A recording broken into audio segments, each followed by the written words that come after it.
ဖေဖော်ဝါရီလ17ရက်နေ့တွင်ရှမ်းပြည်နယ်ရှိပိုင်းသူရယာလီတရားရေးရနေရ၏2025ခုနှစ်နှစ်ချုပ်လုံးကစီဝေးနှင့်စံပြတ်စုချင်းမြင့်ချန်ခန်းန်းကိုအသူရယာလီရဲတပ်ဖွဲ့ဝင်အတွင်း၌ကျမပြုလုပ်ခဲ့ရာ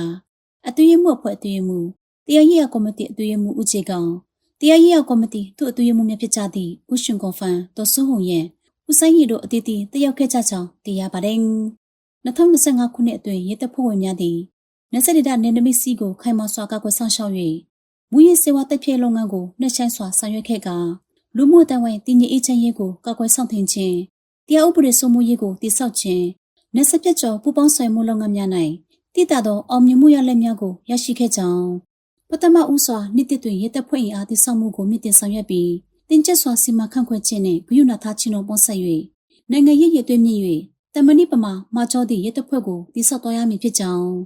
ဒုတိယအနေဖြင့်တရားဥပဒေဆိုင်ရာအသိပညာပေးခြင်းကိုနှက်ဆိုင်စွာဆောင်ရွက်၍နေဆက်ဒေတာရှိပြည်သူများ၏ထုတ်လုပ်မှုနှင့်လက်တွေ့လူနေမှုဘဝနှင့်ကိုက်ညီသည့်တရားဥပဒေစိုးမိုးရေးအငွေ့သက်ကိုကြိုးပမ်းဖန်တီးပေးတော်ရမည်ဖြစ်ကြောင်း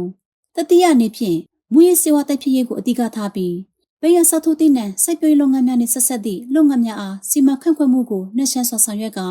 ခိုင်မာသည့်ခယူချက်သဘောထားဖြင့်မူရေးစေဝါတိုက်ဖြစ်ရေးခံစစ်တိုင်းကိုခိုင်မာစွာတည်ဆောက်တော်ရမည်ဖြစ်ကြောင်းနောက်ဆုံးအနေဖြင့်လုပ်ငန်းဆောင်ရွက်မှုအရေးသွေးနှင့်ထီအောင်မှုမြင့်တင်ရေးကိုအာရုံစိုက်ပြီးလုပ်ငန်းဆောင်ရွက်မှုရင်းနှီးများပြည့်စုံကောင်းမွန်အောင်ဆောင်ရွက်ကကျွမ်းကျင်ပြီးစံချိန်စံညွှန်းပြည့်မီသည့်လုပ်ငန်းဆောင်ရွက်မှုစနစ်ကိုကောင်းစွာအကောင့်ထဲပေါ်တော်ရမည်ဖြစ်ကြောင်းအသွေးမှုဦးချေကောင်းကမှာကြားပြောဆိုခဲ့ပါတယ်။အခမ်းအနားတွင်စံပြတ်တပ်ဖွဲ့စုနှင့်စံပြတ်ထူးချွန်ဆိုရရှိသူများကိုစုချင်းမြစ်ပေးခဲ့ကြောင်းနောက်ဆုံးတွင်ထူးချွန်ဆိုရရှိသူများကိုစံနမူနာဖြစ်မဲ့ယူကမူလရည်မှန်းချက်နှင့်တာဝန်ဝတ္တရားများကိုအမြင့်အမတ်ရပြီး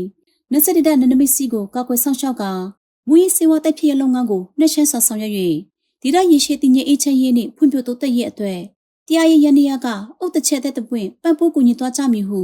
တယောက်လာသည့်ရဲတပ်ဖွဲ့ဝင်အသီးသီးကပြောဆိုခဲ့ကြောင်းတင်ဆက်လိုက်ပါရရှင်